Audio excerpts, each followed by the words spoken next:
Hello, hello, hello, everyone. My name is Linda Peavy, and I am the owner of LaPav Consulting LLC. And I'm going to be your hostess for this evening, where we are going to talk about how to secure the bag, how to get money, yes, for your woman-owned business or your woman-led nonprofit. So as you come into the webinar, say hello to me.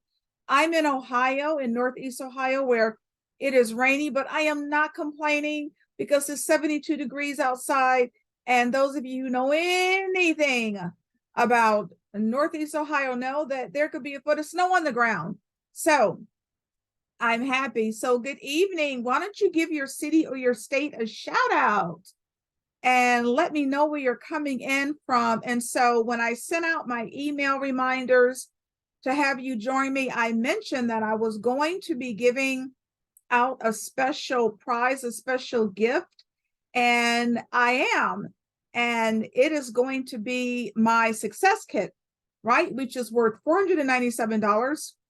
And it has a lot of really great items in it to help you find your perfect funder. And it has a lot of great templates and videos. It helps you to create a budget. And I'm giving that to the first person that came in to say hello to me. And that was Monica Moyer. Monica Moyer was the first one to come in and say good evening. So Monica, you are the winner of my success kit that is worth $497 and is going to help you to find funders, to find grants, right? And to move you on the way to getting the funds. So again, come on in, say hello to me. Who do we have? We've got our neighbors to the south. We've got Jacqueline from Cincinnati and Sheila from, is that Mississippi? And Jacksonville, Florida is in the house with Katina. And we got Georgia represented by Kimberly. And we got the ATL in the house with Nakia. Hey, and we have more neighbors to the south. We've got Columbus in the house. Hey, Aisha, Greensboro, North Carolina. Come on in and say hello. Again, my name is Linda Peavy. I'm going to be your host for this evening. And we're going to talk about how you get money as a woman-owned business or even a woman-led nonprofit. And those of you who know, this is going to be a no fluff zone. I have a lot of information to share with you. So we are going to get started. Okay, we're going to get started. And the first thing I'm going to do is to share my screen. And so I always say during this time, come through, technology, come through. So that's what we're going to do right now. And let me make sure my PowerPoint is all pulled up. Excuse me, so we can share it. And then the first thing that you're going to see is just like a really quick 30-second TV commercial so that you will know a little bit more about me and what I do and how I'm here to serve you and how I've been, writing these grants for so many years. So one more time, come on. I'm going to pull up the PowerPoint. Okay, and hopefully it will be showing up as I share my screen. There we go. There we go. All right. So about 30 seconds, it'll give you just some more background on the kind of work that I've been doing and who I am and what I've been providing. All right. So why didn't that work? Okay, we're going to try this like one more time. One more time, we're going to try this. All right. So there we are. Okay. Hopefully you can see the presentation. Hi, I'm Linda Peavy, owner of LaPav Consulting. My passion is to place your organization on the path to excellence. Are you struggling to communicate your Oh, the technology has just decided that it's not going to cooperate. message, reach target audiences, or secure funding? From marketing communications to grant writing, we achieve your goals. We've worked with high-profile clients and have secured $17 million in funding for charter schools and nonprofits. Call today to discuss what your success looks like and how LaPav Consulting can help. All right, there we are. So the next thing we're going to do is just make sure that everybody is in the right place. So this is grant writing for women-owned businesses and women-led nonprofits. This is my 7 p.m. live session. So I was on this morning or a little bit earlier today at noon and had like a great group. So you're with me here at 7 o'clock.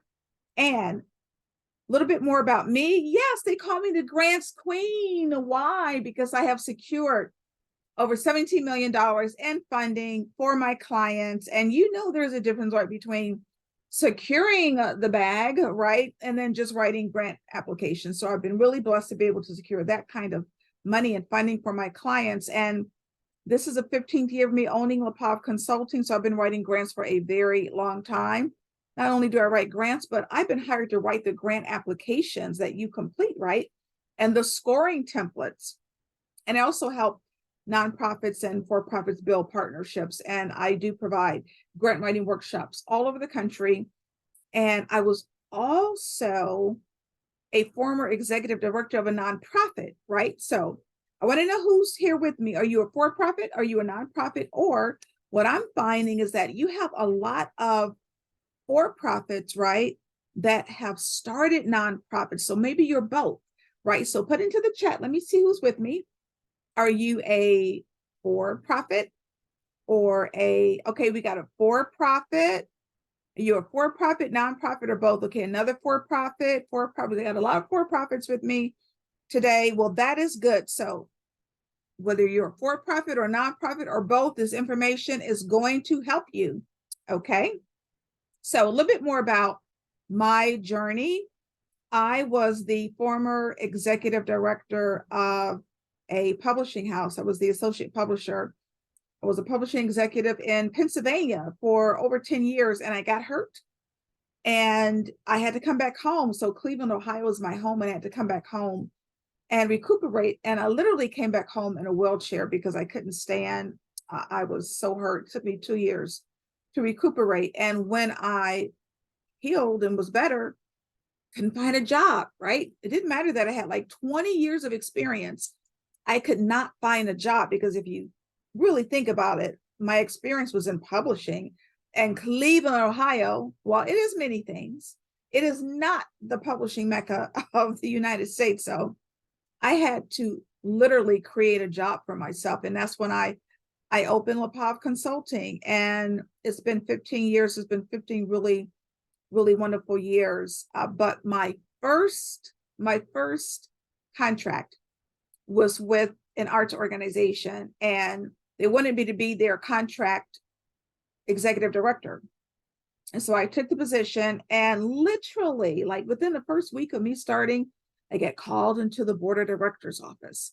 And I was told that I literally had to write a grant to save my job. Literally, I had to write a grant that would cover the salary of the executive director of the organization. And I didn't know anything about grants. I had just really mildly even knew or understood what a grant was because that just wasn't my world. And now I had to not only learn how to write a grant, but be successful at it. And so I did. I learned, and I was able to get enough money to secure my position and save the organization. But I tell you, it taught me about the importance of learning how to write grants and how you can literally get free money. You're going to hear that word all evening, free, because I like to be able to give you free resources, how you can get free money, other people's money, right, to sustain or open or grow your organization.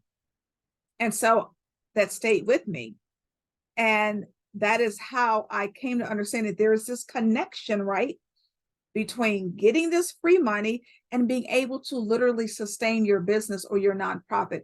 But there's a process, right? I learned the process. And so that's what I'm teaching you tonight. And just so you know, I have a lot of information to share. Don't worry. We're going to have a fabulous Q&A afterwards. So don't go anywhere. I want you to put your questions in the chat or the Q&A, and we're going to answer every single question at the end.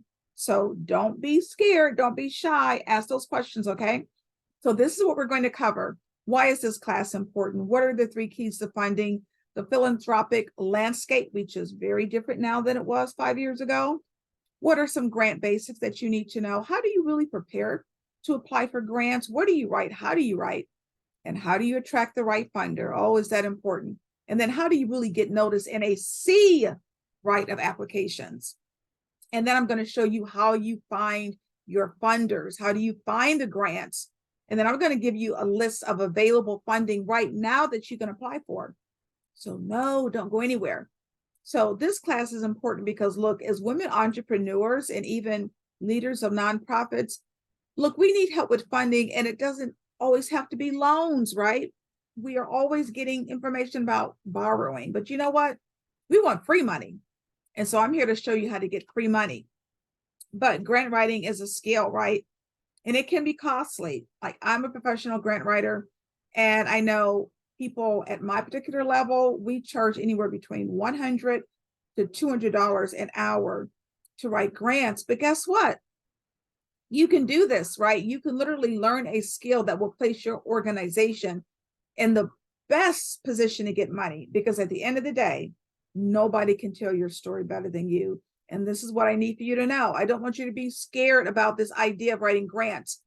It's very different now than it was even 5 years ago. You don't have to worry about writing a 200-page dissertation, right? You can write grants in literally as little as 2 hours. I was on a 2-day training where they taught us how to write a grant in 1 hour with artificial intelligence, okay? Applications are literally as little as 500 words. Barclay Bank had an application last month where it was for $2,500 for a for-profit, right? For a woman-owned for-profit, it was 500 words. Please don't think that grant applications are long and drawn out and that you just can't do it. You can do it. You don't have to be a professional grant writer. You just have to know the process. And that is what I'm going to teach you tonight. So 2 different occurrences completely changed the landscape of philanthropy, right? One was COVID-19, because when COVID-19 happened, oh my gosh, so many businesses went under, right? You probably know a business that had to close, that had to shutter its doors. And so it didn't go unnoticed, because at the end of the day, small businesses, we are the backbone of this country. And so foundations and your major corporations took note, and they said, you know what, we have to do something about this. So they started to create these pools of money, grant money, for for-profit organizations as well as nonprofit. Now, you know, when you thought about a grant, you only thought about one thing, okay, money for nonprofits. Everything has changed now with COVID-19. So yes, you as a for-profit business, doesn't matter if you're a sole proprietor, LLC, partnership, you can get free grant money. And I've been doing this for 15 years, and I can assure you that I have never seen the amount of money that's available that I see right now for for-profit organizations as well as nonprofits, right? So there's still some COVID-19 grants available. So if you come across them, what you really have to talk about is how you were affected by COVID-19. Like, did you have to lay off employees? Did you have to close your doors, right? But we're going to talk about much, much more than the COVID-19 money. But that's one of the reasons why there is so much money now for, yes, for-profit organizations as well as nonprofit. So the other incident was the George Floyd incident, right? So when the George Floyd incident took place, major corporations, once again, and foundations, they saw what we saw, right? And they said, we have to do something to address racial injustice in this country. We have to address diversity, equity, and inclusion, or socially conscious causes, right? And so once again, they created pools of free grant money that could be distributed and provided in the form of grants to Black-owned organizations, women-owned organizations, women-led organizations, Black-led organizations, right? And so that's another reason why there's so much money available to you as a woman-owned organization or a woman-led organization. So we're going on now to grant basics. Like, what do you need to know about a grant? You need to know that grants are not paid back, okay? Now, Just for the next moment, I'm speaking to nonprofits only. If you are a nonprofit, you need your 501c3. This is critical, right? What is it? That is your tax exempt charitable organization designation that can only be provided to you by the Internal Revenue Service, right? And why is it important? Because you don't pay taxes, and any organization or person that donates to you can write that donation off as a tax deductible or charitable deductible, okay? Donation on their tax return. Now, foundations really only want to give money to nonprofits that have their 501c3. So you need to go ahead and get your 501c3. I would ask you to avoid fiscal agents if you can. What is a fiscal agent? That's an organization, a nonprofit that does have their 501c3. And so you are literally relying on them if you do get a grant to receive the money for you, right? Because foundations, they only give to 501c3 organizations. And then that fiscal agent is they're then passing the money on to you. And that's why foundations don't want to deal with fiscal agents, right? Because if I'm going to give you money, I want to give it directly to you and not go through some third party. Now, the good news for you is that whereas before it was literally taking 3 to 6 months to get your 501c3, now it's taking 6 to 8 weeks. So definitely, you want to get your 501c3. 6 to 8 weeks, I would absolutely go after, because you are going to need it. Now, that's just for your nonprofits. Okay, if you're a for-profit, you don't need a 501c3. I don't want you to get confused at all. Just for nonprofits, right? All right. So I want you to look at this slide very carefully. What is it saying? Foundation giving in 2021 increased to $90 billion, right? And so people thought, oh, we were in a pandemic, nobody's giving, there's no money. No, typically in any type of tragedy or global occurrence like this, giving increases, right? So we found that giving increased. And in 2022, when we get those numbers, you'll find that it's even higher than $90.8 billion. But look at this, $90.88 billion, right? The money is there. That is a lot of money. Can you imagine what you could do with just a little bit of that money, right? We're not trying to be greedy, ladies. We just want a little bit. So I want you to put into the chat, I just need a little bit. Into the chat, I just need a little bit. Can you imagine, I mean, really, what you could do with just a little bit of the $90.8 billion, right? You could open your business, you could grow your business, you could hire your employees, right? That's what I'm talking about. Landra, Monica, Kimberly, we're not trying to be greedy. Aisha, Portia, we just need a little bit, right? We're not trying to take the whole $90 billion. We just want a little bit. And so I'm here to show you how you can get just a little bit, okay?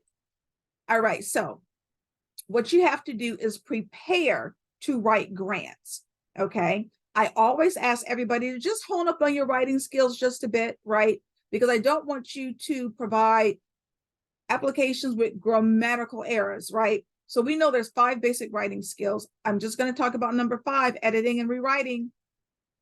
I'm a professional editor and I am a professional writer.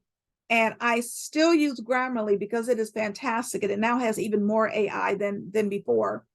It is an editing software tool and it will help make you a better writer. So if you are using Grammarly, give yourself a shout out, okay, in the chat. Grammarly. Now, they created this particular article that I would ask you to download. I'm going to give you lots of tea tonight. So this is like the first cup of tea. And this is your homework. Improve writing skills dramatically by doing these 15 things. This article is going to make you a better writer. So make sure you download the article. Thank you so much, Erica. She's my assistant for tonight. Make sure you download that article, okay? That's your homework. It is going to make you a better writer. So if you use Grammarly, again, give yourself a shout out in the chat. All right. So how else do you prepare? You have to get your documentation in order.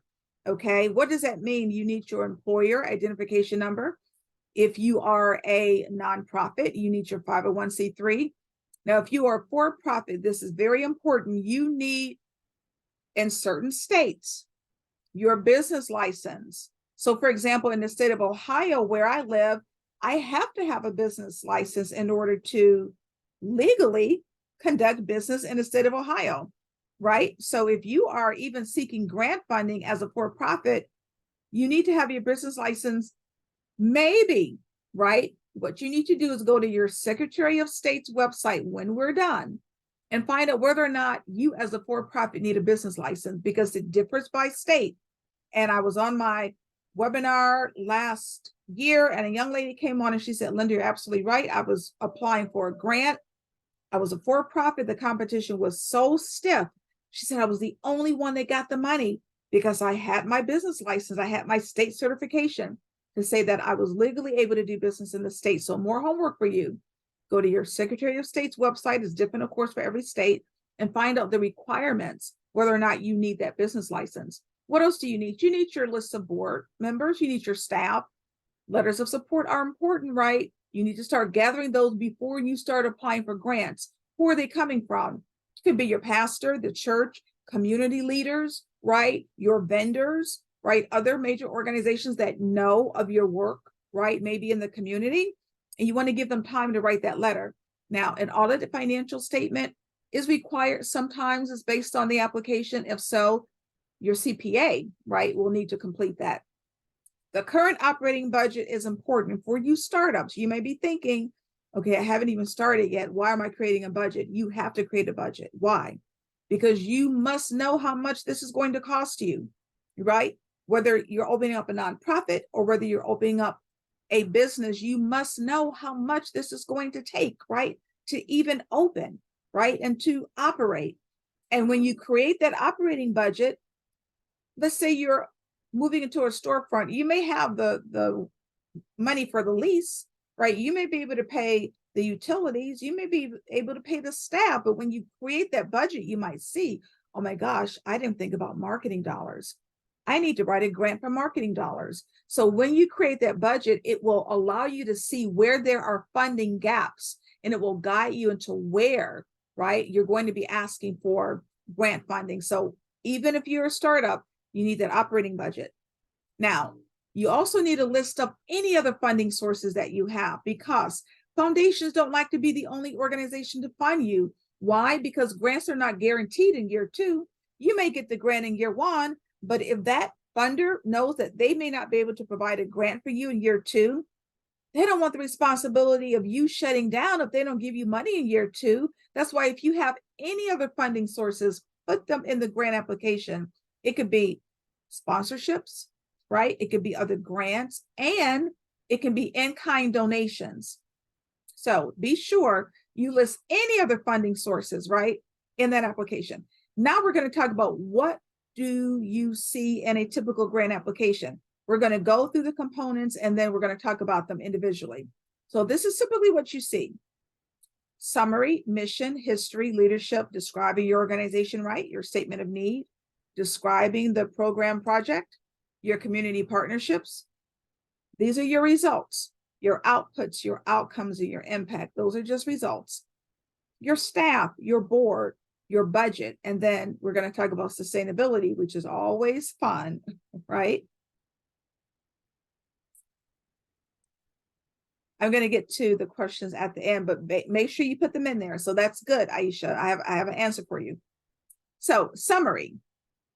What do you need to know? It's the first piece of the application, right? But you always, always, always write it last. Don't be tricked up. Don't be fooled. It's the first part of the application, but you always write it last. Why? Because you're going to put in the most compelling components of the application goes into the summary or the abstract. So don't be fooled. Next, mission vision. Now, all of you should have a mission statement, but do you have a vision statement? You're going to be asked for one. This is more homework. So if you don't have a vision statement, you need to create a vision statement. What is it? It's what you would like to have happen in the future if you are implementing and attaining your mission statement, right? So what is the mission? Well, that's what you're doing right now. Those are your aims and your goals, right? The mission becomes so important because that is how you find your perfect funder. You need to align your mission with the mission of your potential foundation or funder. Because if you're focused on K through 12 education, you need to make sure that that funder or that foundation also has a part of their values or their mission, K through 12 education. So the mission becomes so important. All right, history. Now, every organization has a history, even the new organizations, right? So I like to use the example of the retired principal. She was a principal of a 9 through 12 high school. She retired and she wanted to start a tutoring organization because she knew that the kids were underperforming in math and reading, right? And so you might think, okay, well, she's just starting her tutoring organization. She doesn't have a history. But when you write about your history, you're writing about the impetus for you starting the organization, right? If you're brand new. And her impetus was the fact that she was a high school principal and she saw where these kids were underperforming and performing below proficiency level, right? In reading and math. So when she retired, she wanted to start this tutoring organization. So just because you're new doesn't mean you don't have a history.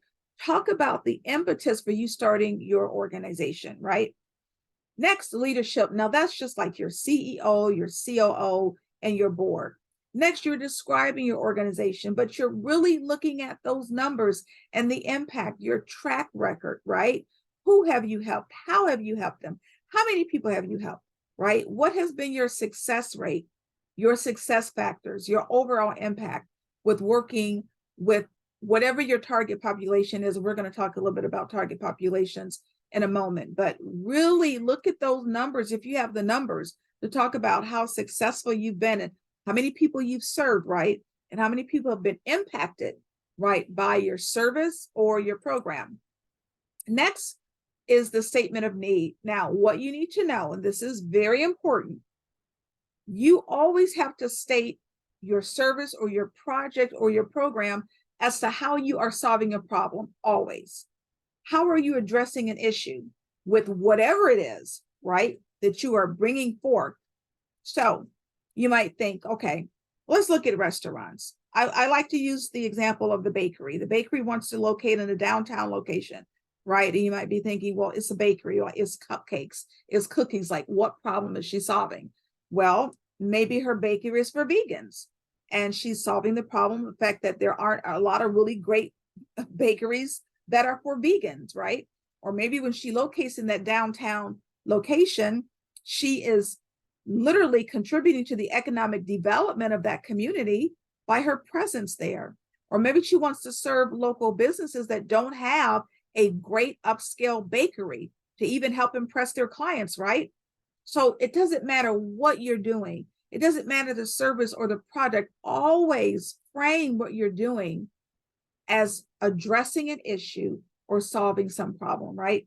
Because that area of interest that you are addressing is how you connect with your funder, because that funder is going to have the same area of interest for which they want to give money to, right? So how do you find out information about the funder? You could always go to their website, right? You could research and go to the website of these foundations, but guess what?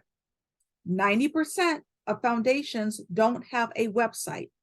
I'm going to say that again. 90% of foundations do not have a website. So how do you get the information? Well, this is more tea.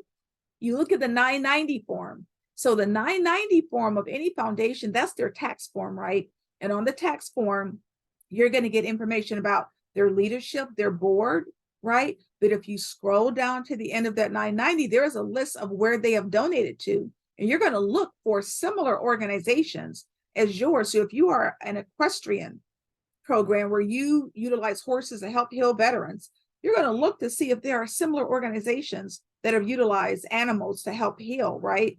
And if you find a similar organization, that's it. That might be the organization that you want to connect to, right?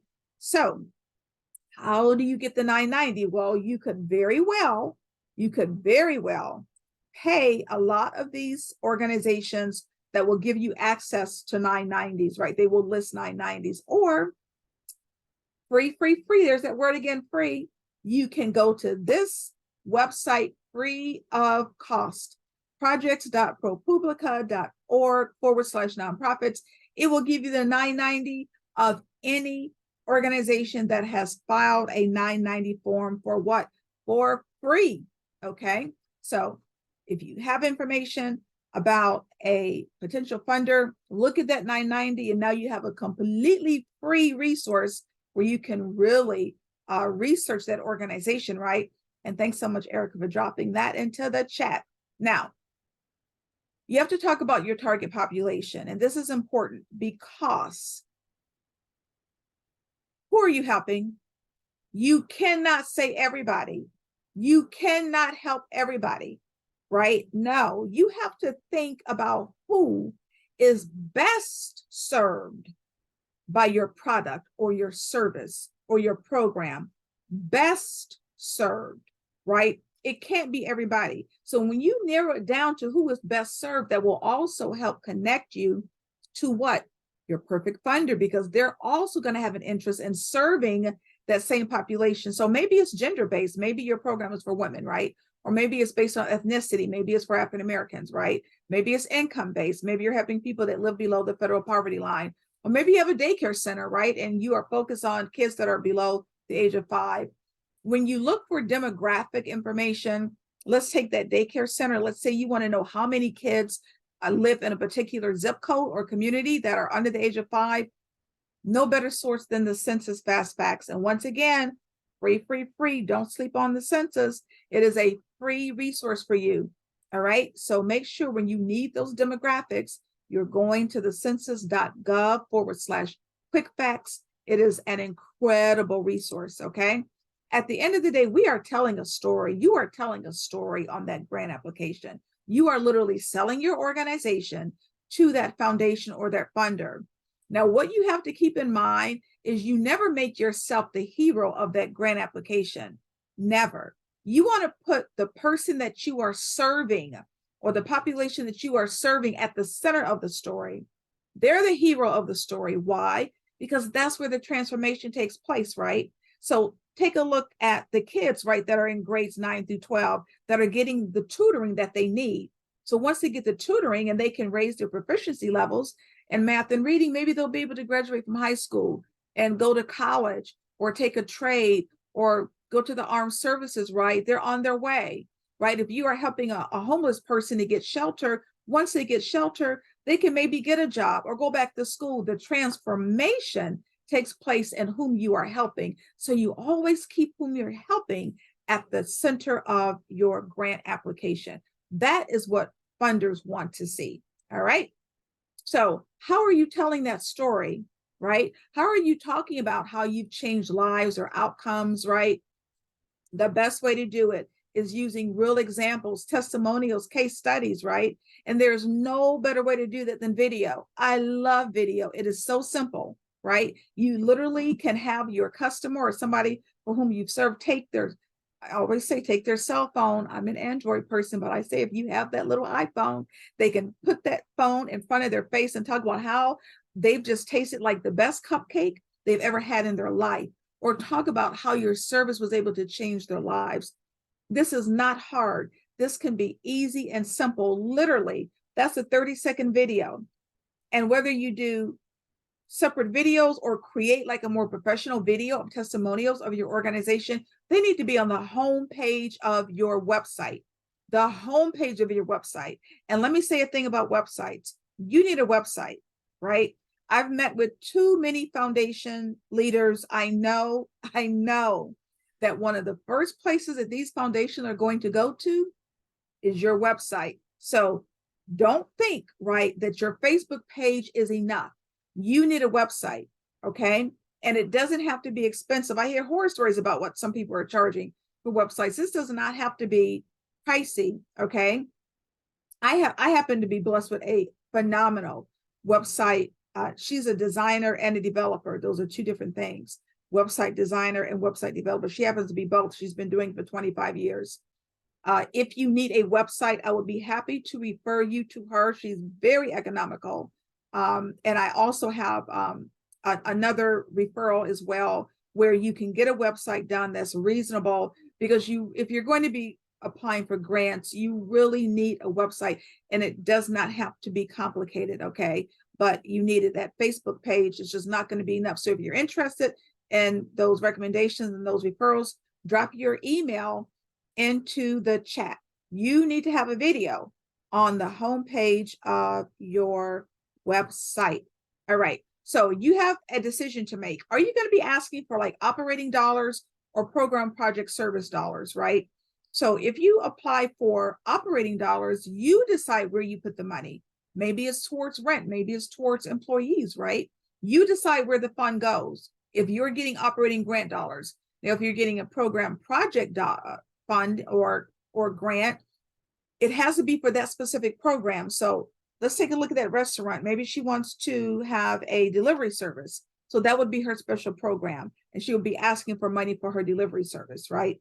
What you need to know, what is critical, is that you must be applying to more than one foundation. Please don't only be applying to one foundation. You can apply to more than one foundation for the same project, right? Let's say you need to hire 1099 contract workers. You're going to be applying to Foundation A for $10,000 and to Foundation B for $10,000, right?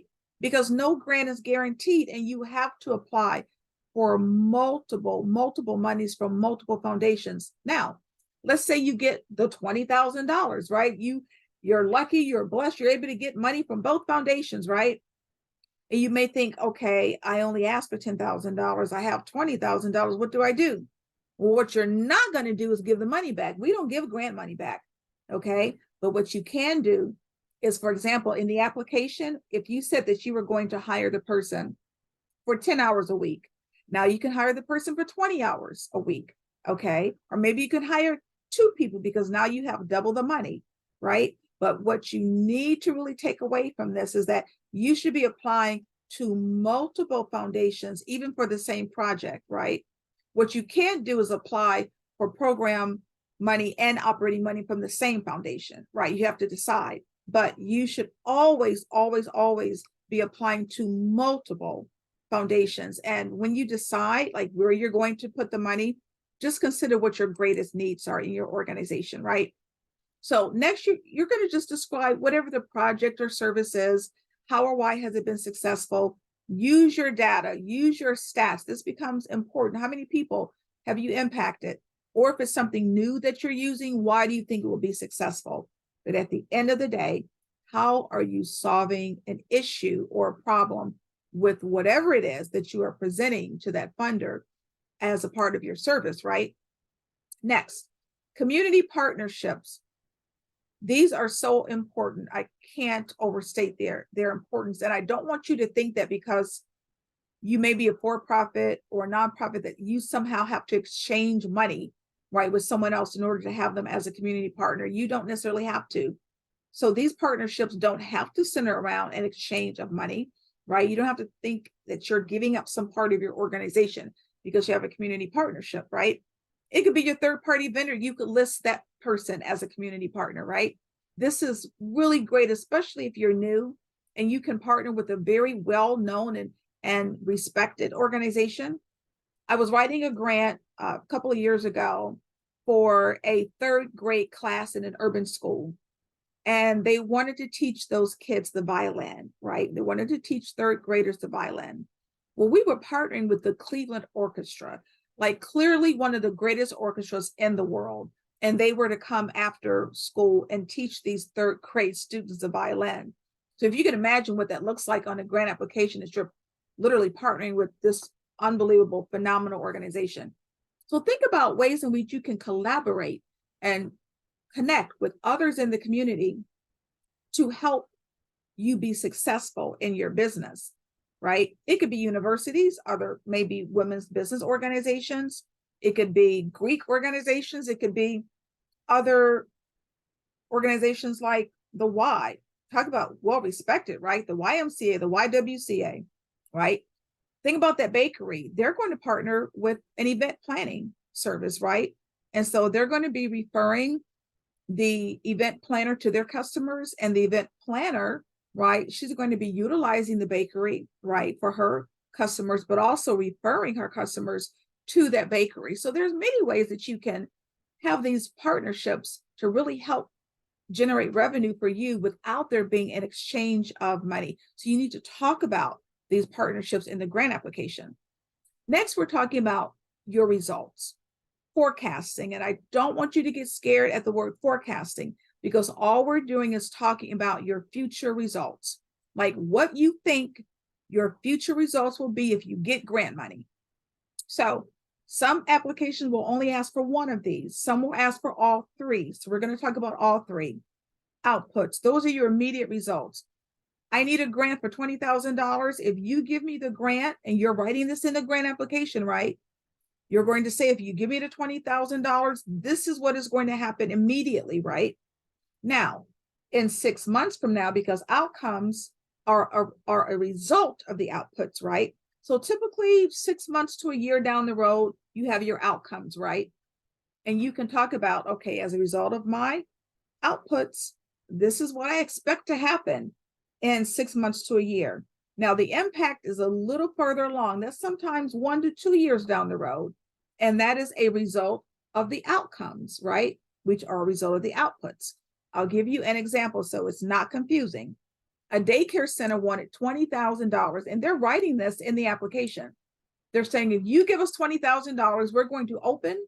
We got a great location. We're going to serve 100 families and 250 children. Right now, you give us the $20,000, we can open. And because we got a great location, we know we're going to serve 100 families and 250 children. 6 months from now, we're going to be able to grow our capacity by 40% and add 24/7 services. This is what we're thinking that's going to happen 6 months from now, right? Now, because we were able to grow our capacity by 40% and add 24/7 services, a year or two from now, you'll see our impact. What will it be? 25% of our families will experience less stress. Why? Because they can drop their kids off 24/7, right? Like, wouldn't you experience less stress if you could drop your kids off 24/7, right? 65% of children will demonstrate improved behavior that come to us because we have this great educational program. And a year to 2 years down the road, we're going to expand to 2 locations. So if you get this question on the grant application that talks about your outputs versus your outcomes and your impact, think about how they layer and they depend upon the other. Okay, so it doesn't have to be complicated. Now, you know you're going to come up with SMART goals, right? So I'm sure a lot of you probably have heard of SMART goals before. You can't just put a goal down, right, on the grant application. It has to be a SMART goal. So what are they?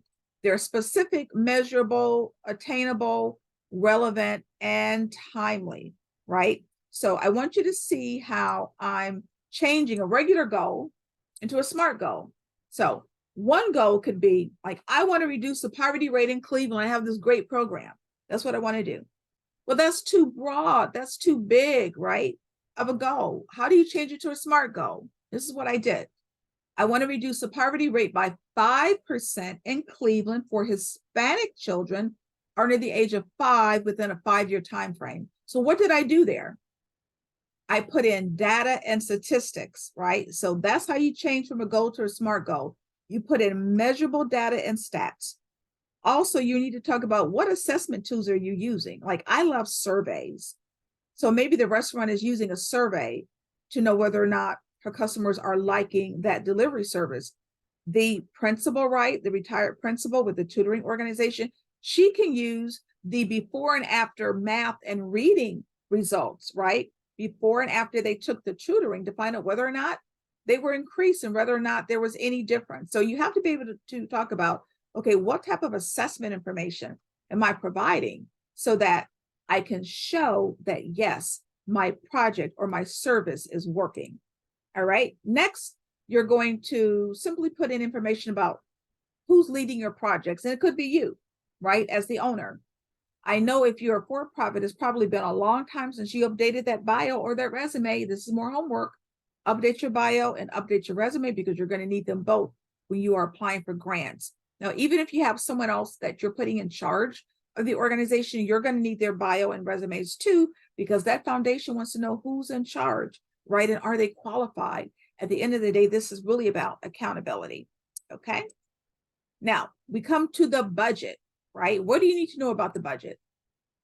You have to itemize your expenses, right? So if you're asking for a $50,000 grant, you can't just put into the budget $50,000 executive director, right? What does that mean? Is it paying their salary for 6 months? or for a year? Is it a contract ED, or are you hiring an employee, for which case you'll need to put in benefit information, right? So all of the details go into the budget narrative, right? The budget, those are your numbers. And then when you're talking about the specifics, the itemized information that goes into the budget narrative, right? So, but whatever you do, you should really be connecting, right? Connecting the information back to the goal of the program. So if you say, I want $50,000 for an executive director, you need to be able to talk about how that executive director is really going to help move the program forward. Okay.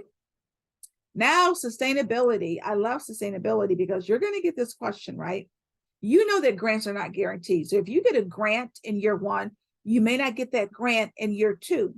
Okay. So you have to write down in the grant application, how are you going to sustain your program in year two if you don't get the grant money? You literally have to write this in the grant application, right? Because it's not guaranteed. And again, that foundation, they don't want to have on their shoulders, right, the responsibility of you going out of business if they don't give you money in year two, right? So you have to write this down. So I want you to do a really quick activity for me. Think about that high school. The high school, they got the $20,000 for the tutoring program in year one, but they had to write in that application, okay, if we don't get the money in year two, this is what we're going to do to come up with another $20,000 to sustain the tutoring program. So I want you to think about and write into the chat, put into the chat, how a high school could write in the grant application how they're going to come up with money in year two to sustain that program. Now, this is a high school, so really think about this. What could a high school say, right? What could they put into a grant application that says, okay, we have a way to come up with $20,000 in year two that will allow us to keep our tutoring program, right? So really think about this and put it into, I want you to put into the chat, a high school, right? What could they say? A high school, this is a high school. What could they put into the grant application, right? Exactly, Christina, fundraising, right? They could say, okay, we're going to create a musical. We're going to have a talent show, right? We're going to say, we're going to have a car wash. We're going to wash cars. We're going to have a bake sale, right? Maybe they write a support from the community, right? They could say, we're going to generate a campaign where we're seeking support from the community, right? Maybe they could sell school merchandise, right? Maybe they could sell tickets to some type of community musical that they're having, right? Right, extra, exactly, after school activities, right? Sports, they could charge for the sports, right? So you have to be creative, right? When you think about ways that you are going to address this question, right? Katina, a surplus sale, right? You have to be able to really think about ways in which you're going to say, yes, in year two, even though I may not get the grant money, I'm still going to be okay. I'm still going to be able to flourish, right? So on to some of the do's. Now, if you don't take anything else from this webinar, this is critical. Whatever you do, please meet with the funder first. This is so important. Meet with the funder first. So in that meeting, it is critical because you're building a relationship with that foundation. And in that meeting, you're going to learn more about that grant than they ever put on their website. They're going to learn more about you than they will ever be able to read from your website. And I've been in enough of these meetings to know if they like you in that meeting, they will literally tell you what to put on the grant application so that they can approve it, right? So this meeting becomes critical just within the last 2 months. Like last month, I set up a meeting with a client. The foundation had never even heard of them before, but those missions aligned. And after a 30-minute Zoom meeting, not even in person, a 30-minute Zoom meeting, they walked away with $30,000. And the month before, set up a meeting with the funder, right? And literally just got notified, 2 weeks ago, that funder committed to not only giving them $30,000, but an extra $30,000 every single year. So this meeting is critical.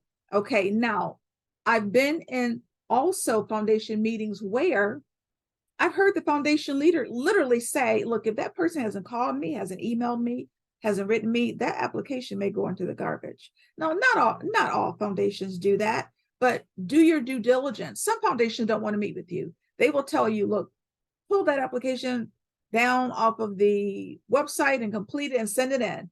But if you have the opportunity, that meeting is as important, right, as what you put in that grant application. So always, always, always, please, please, please meet with the funder first, okay? More dues, grants are deadline driven. I'm sorry, deadline driven, okay? Now, if the timeline says 4:59 p.m., as many grants do, and you don't get that grant in until 5:00 p.m., you're going to have a bad day. You're going to have a bad evening because that was a lot of work for naught. Okay.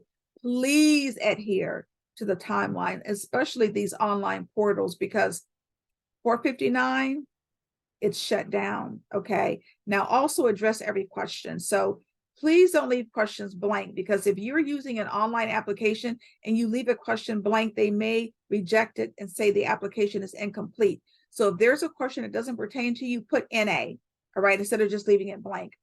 But at the end of the day, you've got to have a mindset of winning. This is so important. I don't want you to go into this thinking, oh my gosh, I can't do this. I can't do grant writing. It's too hard. I've already mentioned the 200-page dissertations are no longer, grant applications are 1 page, 2 pages, 3 pages. Okay. I learned literally in the last 2 days, they taught us how to write a grant like in an hour. It was amazing with AI.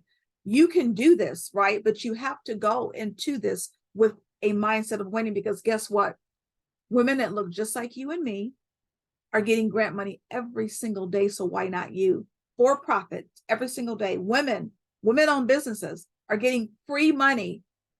Why not use somebody else's money, right, to help you run your organization? But mindset of winning, go into it with a positive attitude, right? Some don't.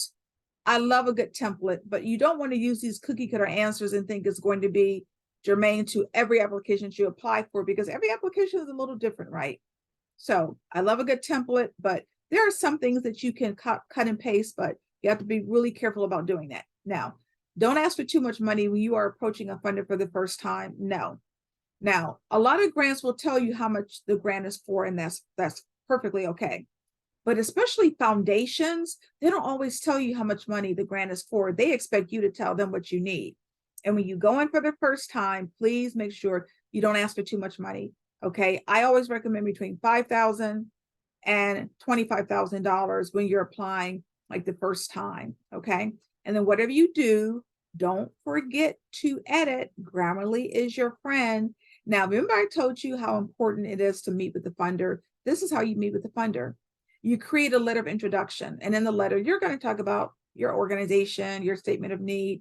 You're going to align that mission. Now, you're not asking for money in this letter.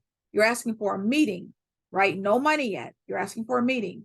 Now, how do you know where to send this letter? You may know who, because you've looked at that 990, right? Or maybe you've gone on the website and you know that there's an opening, but how do you know where to send it so that it really gets to the right person, right? Because keep in mind, 90% of foundations, they don't even have a website, right? Well, I've been giving you tea. This is the teapot, ladies. This email system is incredible. This website is incredible. It is called getemail.io, and it will give you the email address of almost anybody in the world that works for an organization. I know because I use it all the time. I get emails from people in Italy, other parts of the world. It is amazing. It is amazing, because you don't want to send your letter to like info@abcfoundation.org and have it going somewhere in the hemisphere. You don't want that, right? You want a real email address with a real person, because you know they're going to respond, right? The good news is that it is free, right? For about maybe 10 to 15 emails they give you for free. And then it's a paid subscription. It's about, I think, $60 a month, but use your 10 to 15 free emails, right? To be able to know that you are sending those emails to a real person. Okay. It is an amazing website. It really is. Sometimes it just blows my mind what they provide. Now, how do you find grants? This is where we are now. This is how you research to find that funder for you. The Foundation Directory Online is the leading source of information. They give you actual names of funders, right? They give you funders' names.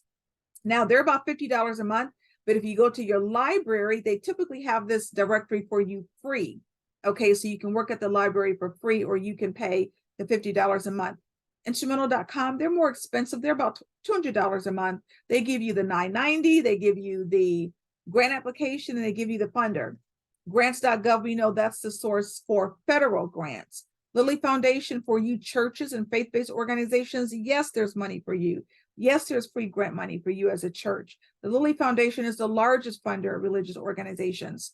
And of course, that site is free. Grants.gov is free. Grant Gopher is free. That's if you have maybe an educational program. They have a lot of educational grants. I love Grant Watch because they have a lot of last minute grants and they give you actual grant opportunity. Grant Gopher gives you the grant opportunity, right? Not just the funder, but the actual application. Grant Watch is about $20 a week. Grant Station, I love, they give you so much, and it's $200 a year, right? And they give you the grant openings, they give you trainings, right? They give you the funder, they give you the actual application. And for a while, they were providing free subscriptions to nonprofits. I don't know if they still are, but you can check. If you are a minority organization, you need to know about urbanawarenessusa.org. They are Black owned and they give a lot of information about grants and funding for Black organizations. Now, just really quickly, this is the front page for Grant Watch, and this is how you find your grants, right? You put in all this criteria, like right in the middle, you check, am I a nonprofit, a business, or individual? Then you go to the left, you apply those filters, look at those categories, like you determine, do I want federal funds or do I want foundation money? What is my target population, right? Am I helping veterans or the homeless or those in K through 12? You put your subject area. So you put all that information, and even you can do keyword search into the box on the left and you hit a button and voila, it gives you literally a list of available grant opportunities. I love Grant Watch. And again, they're just about, excuse me, $20 a week, right? So if you're on a budget, use your $20.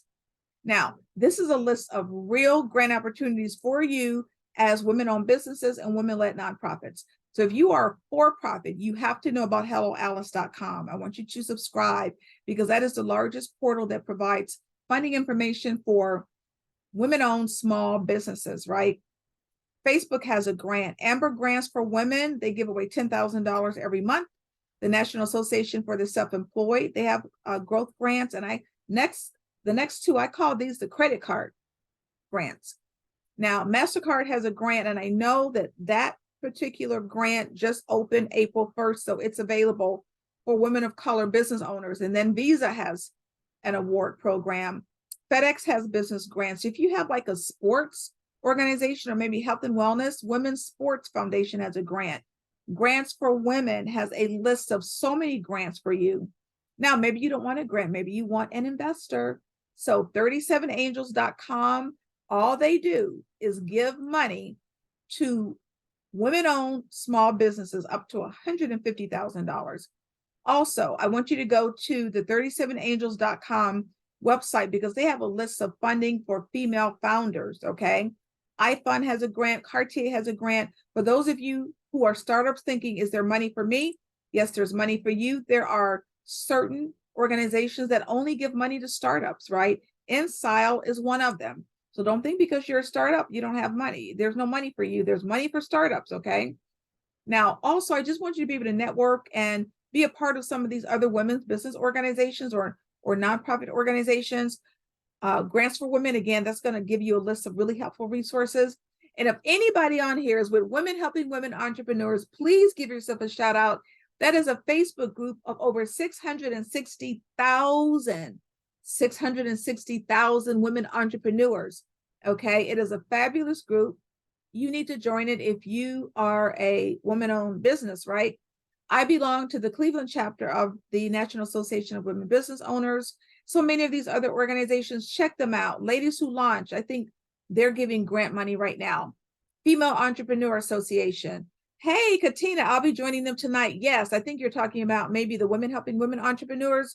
Please join them. Oh my gosh, you'll get so much information, okay? So keep in mind, you're getting a full replay. So if you didn't write everything down, you get a replay. Now, really quickly, because we're getting close to the end, don't go anywhere. Don't go anywhere. We're going to do a Q&A, and I have a surprise for you. Put into the chat right now. What do you think about when you think about banks and money? Banks and money, just off the top of your head, put into the chat. What do you think about when you think about banks and money? Banks and money. Banks and money into the chat. Banks, capital, loans, right? Too much interest to pay back? Yes, absolutely. Debt. Well, did you know that banks are some of the largest providers of grant money? Grant money, not loans, grant money. Okay, you've been talking to the wrong person. You probably went to your branch manager and he or she probably tried to sell you a loan, or maybe you went to your loan officer and they tried to sell you a bigger loan, right? You're going to the wrong person. So banks, significant providers of grant money. Who do you go to? You typically want to go to a vice president of like community investment or community service or economic development, and make sure it's a bank that has like a really good footprint in your area, right? So maybe you see a lot of their commercials, or maybe they have a lot of branches. So last year, a young lady was on my webinar and she did exactly what I asked her to do. She found a VP at a bank and she applied for a $2.3 million grant. Okay, grant. So don't sleep on banks. Don't sleep on banks. Find a bank and ask for grant money, right? Not loans, grant money. Okay. Now, thank you so much for staying until the end. Don't go anywhere. As I mentioned to you, I've been doing this for 15 years.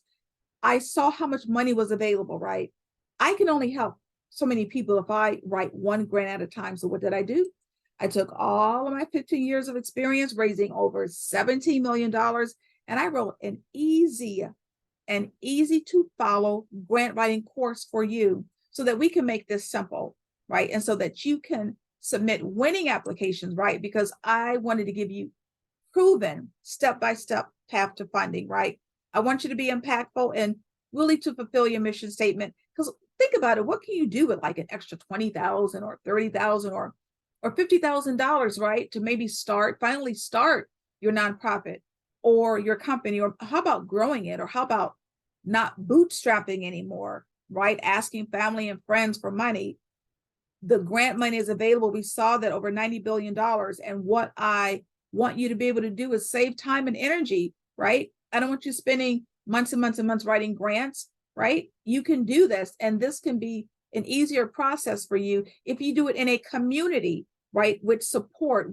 One thing I absolutely hate, is my pet peeve, is when people tell me about how they've been scammed. There are so many scammers out there. Anytime you have free money, and grant money is free money, the scammers come out of the woodworks, okay? I want you to be in a community of support, right? That you can trust, that you can ask questions to. I get this question all the time, like, is there a grant for, just fill in the blanks? Well, more than likely, there's a grant for you. You have to be able to find it. But I want you to use the right methods, and I want you to do it faster than you've ever been able to do it before by utilizing what I'm teaching you, because I'm going to give you the best grant research techniques because I've been doing it for 15 years, right? And I want you to find funders who literally want to give you money, right? These foundations, they're not there to hold on to the money, right? And I teach you how to approach the funders. And of course, I'm going to teach you how to write like every part of the narrative, right? Because you'll need to know that. And I give you, yes, actual grant examples, right? If I asked you to write about your history, I'm going to give you an example of how I wrote about the history. And every single grant example in this course won money, like everything won money. So you're getting 12 modules, 35 lessons.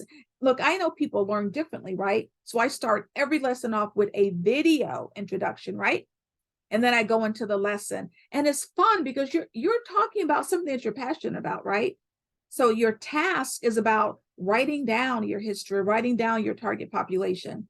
And of course, I have these like silly fun quizzes, and I give you a complete workbook. Everything's downloadable. I mean, it's incredible. Even the Videos are downloadable, and I'm doing something that nobody else is doing. I literally give you a list of over 400 funders. It's actually up to 450 now. So yes, I'm going to say that again. You literally get a list of 450 funders who are providing grant money.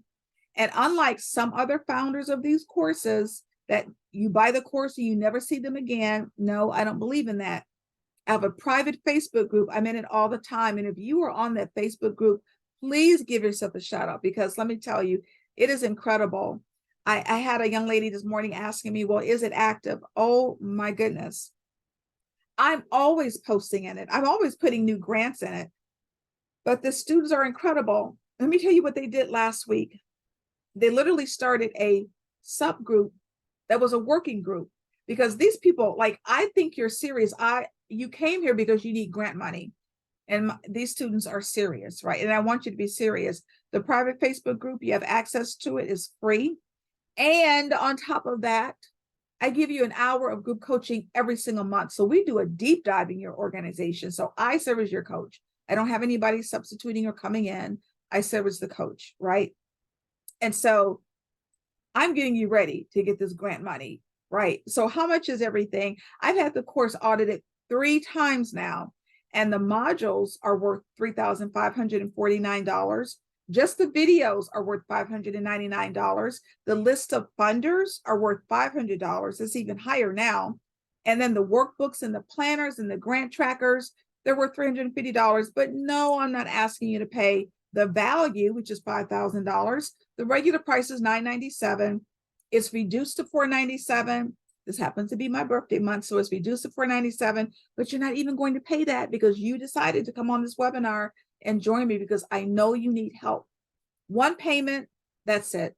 One payment of $247. Literally, you're getting $250 off of the $497 price. And so many people ask me, Linda, okay, I can probably do that a month. It's not a monthly charge. It's literally not a monthly charge. It's one charge of $247, right? That's all you are paying right now. I am doing something that I normally don't do. I give you a 2-month option. So let's say you don't have the $247. You can literally pay $137.50 this month and next month, and you have the whole course. And guess what? I don't drip my courses. Some instructors like drip their courses a piece at a time. Even if you pay the $137.50, you get the entire course, right? You're just paying it over the course of 2 months. Yes, it's 50% off, but you only have 3 days to get it because people pay the $497, right? So you're getting it for $247. If you buy it for the 3-day limit, that's it, 3 days.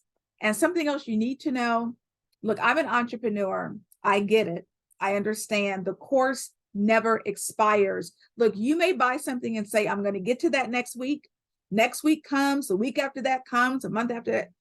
I know I'm an entrepreneur, right? I'm a small business. That's why this course never expires. Like, I give you the time that you need to get through it. And yes, at the end of those 12 modules, you have a grant proposal, you're ready to go. And then I literally give you 450 grant providers. So this is all you get. Now, if you want the $247, you have to put in the code, right? You have to put in the code because it's going to take the $250 off of the $497. If you want to make the 2 payments, you don't even need a code to make the 2 payments, right? But yes, everything ends on Friday. And yes, people really do pay $497 for the course. So I want you to be able to get the discount. So if you're going to buy it, when you go to the page, you'll see the $497. If you want to make just the 1 payment, you hit purchase, you put in the discount code, it'll take $250 off. You'll be paying $247. Or hit that little arrow, that little drop down arrow, and you'll see the 2 by $137.50. And you're only paying $137.50 for the first time. So when you come to the checkout page, see where it says on the left, have a coupon. That's where you put your coupon, and it will immediately take $250 off. You'll get the whole course for $247, right? But again, if you make the 2 payments, you don't even need a discount coupon. Now, see where it says ask the expert. A lot of people take advantage of that because they want to meet with me one-on-one, and you can do that. That's fine. It's normally $4.95 an hour, but I reduce it to $1.95 an hour when you buy it with the course, right? And a lot of people really do get that because they want to sit down with me one-on-one and do a deep dive into their organization in addition to the course. So you're welcome to do that as well. Now, one more thing you need to know that's really important. You need to be applying for grants right now, like right now. Why? Because organizations like Walmart and Verizon, when their money is gone, their money is gone. They start on January 1st, right? And so they sort through applications. And if their money is gone by June or July, their money is gone. So that's why you really need to be searching and finding and writing for grants right now. Now, some grants, they're available all year, okay? Some of them are based on how often their board meets, who makes the decisions, right, for some organizations. But many foundations, they'll tell you, apply while I have the money. So please, it's what, April 5th. You have so much time right now where you can start applying. You still have time where you can apply for these grants. And just a testimony of Christina, literally this happened, I think maybe a week and a half ago.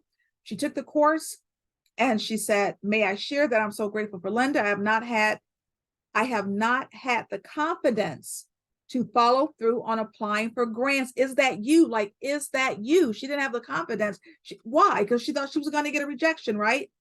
If it wasn't for her grant writing course, the depth of information provided is unmatched from my experience. I won my very first grant to grow my business, and I am so grateful. Literally, this was about a week and a half ago. She got not only a $10,000 grant, but a year worth of mentorship. So yes, like this is real. Like women are getting grant money after they take the course. Kelly got $75,000 for her colleague and then wrote grants for her, right? Jennifer says it's the best course she's ever taken. It's pushed her, and she's applying for her first grant in April. I'm so proud of her. Now look at Quintina, what happened with Quintina, right? She's super excited. This was March 1st. She said, yesterday I got my first grant award letter. So like, we're not playing. Like, we're here to get women this money. Okay, I can't stress that enough. We're here to get you money. And so that's the end of the presentation. The Q&A, we're going to stop sharing the screen. And yes, so the code is in the chat. The link is in the chat, right? And the Facebook group, oh my gosh, I tell you, I put so much information in the Facebook group. So the grant that Christina got was a grant that I put into the Facebook group. So yes, women are getting money. Yes, they are. They're getting money. I mean, this is, I can't make this up. Oh my gosh, I didn't even talk about Farah. Farah is in the group, and you can ask her this, right? If you buy the course and you come into the Facebook group, this is all verified. Farah got 5 grants for her mom's church. Like, I can't make that up. She got 5 grants for her mom's church, okay, by utilizing the methods in the course. All right, so I'm going to start with the Q&A. All right, there are no questions in the Q&A, so I'm going to go over to the chat. Don't be scared now. Come on, I know you have questions. All right, so let's see what questions you have. Restaurant, but wanting to expand to a nonprofit. So, Katina, I don't know if you applied for the Amber grants, because last month they were focusing on women-owned restaurants. That's who they were giving the money to last month, was women-owned restaurants. So I don't know if you applied or not, but that's who they were focused on last month, women who own restaurants. All right. So how can I get a grant for my invention? So that would be a startup. So it depends on what the invention is, right? Let's say the invention has to do with technology. So you would apply for a startup technology grant. And I'm glad you talked about my invention, because I've been in business 15 years. And so when people come to that group coaching that I have, sometimes they just ask me about business, not always about grants, because I've been in business a long time. And a young lady who bought the course, she had invented a product literally she got a patent on. And she wanted to know how could she bring it to market. Well, I happen to know the QVC, HSN, and Shark Tank queen, right? So literally, her name was Lisa Askeles. She's a woman of color. I was literally giving a presentation on her webinar last night, right? And so I connected Lisa with my student, right? Because Lisa has not only placed so many products on QVC and HSN, but she's a Shark Tank consultant, right? And so I was able to connect the two. So it's helpful for you to be able to tell me about your organization once you buy the course and you get into the Facebook group. And then especially the group coaching, which is once a month, is like incredible because I'm a servant leader. I'm here to help you. Everybody knows, who knows me knows that I'm a woman of faith.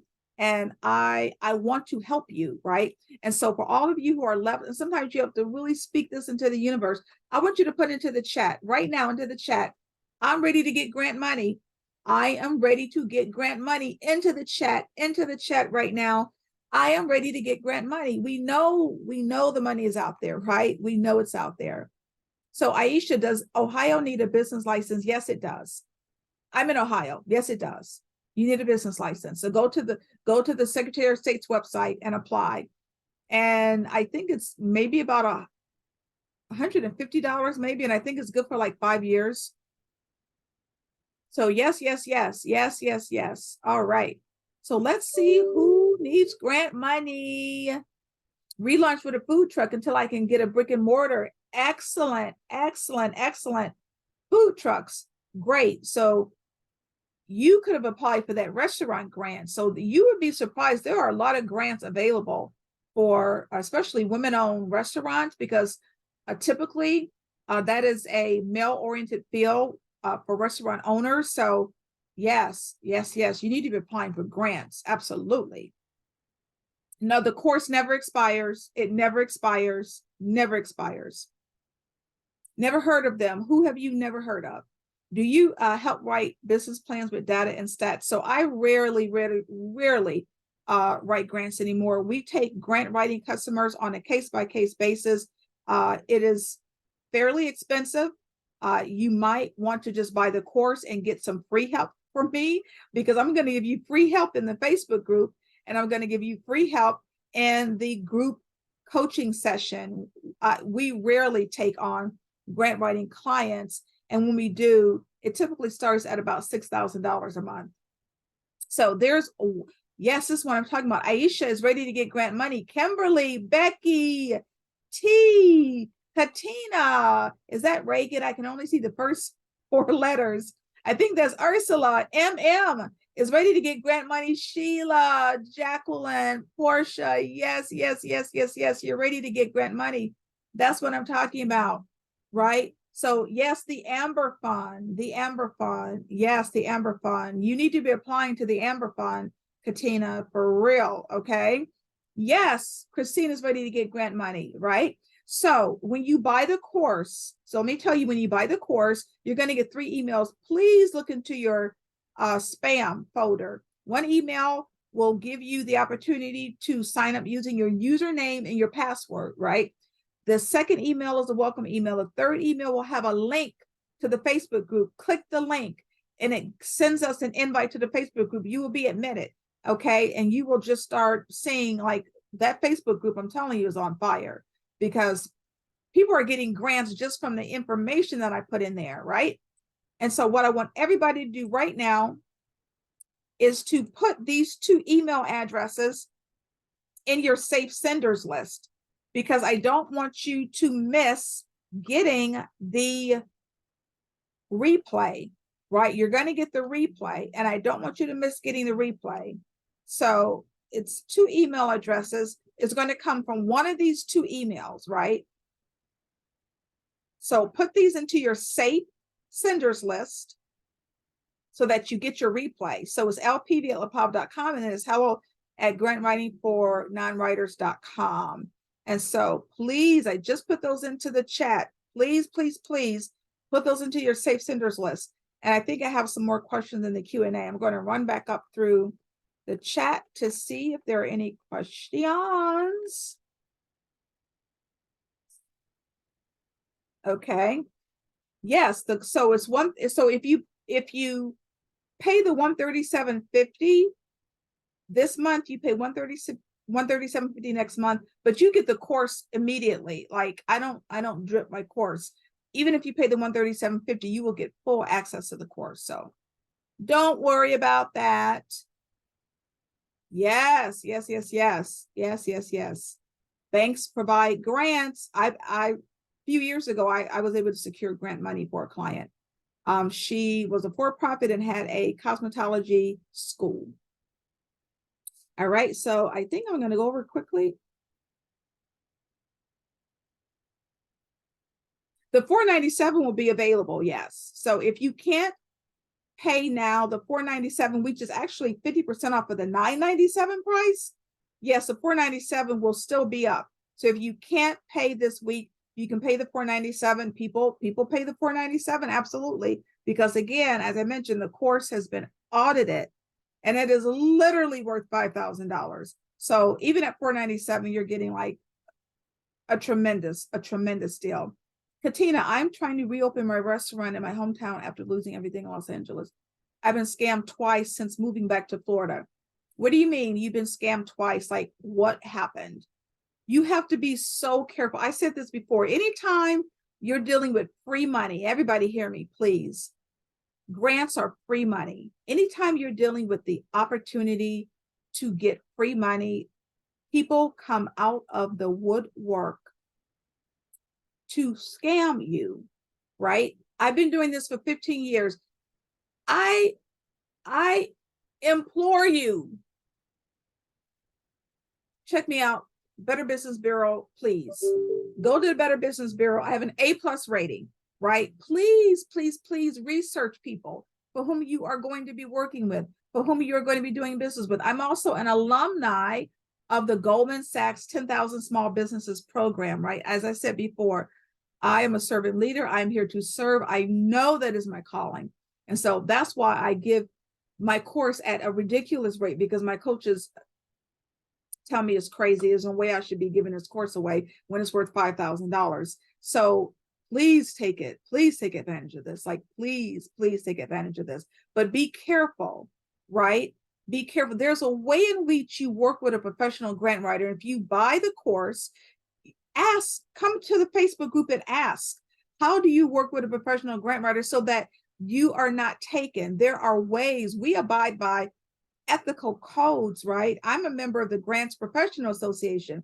We have a code of ethics that we literally live by when it comes to our work. So you can ask me questions about, what do you look for? If somebody's approaching you and telling you that they're going to write you 3 grants for $50, you need to be turning around, doing a military turn and running in the other direction, okay? So that's also why I'm here, is to help you through this entire journey. I want you to get money. Like, it brought tears to my eyes, literally, when I got that notice from Christina that not only did she get a grant, and literally this was like 2 weeks ago, that it was a grant that I placed into the Facebook group. And then Brian, who got the $30,000, and then the other $30,000, the one time, and the commitment of $30,000 a year. You can go into the Facebook group. All of those testimonies are in there, right? They're all in there. So let me see if there were any other, okay, those are the questions in the Q&A. Let me see if there's any more, and I'm going to wrap it up.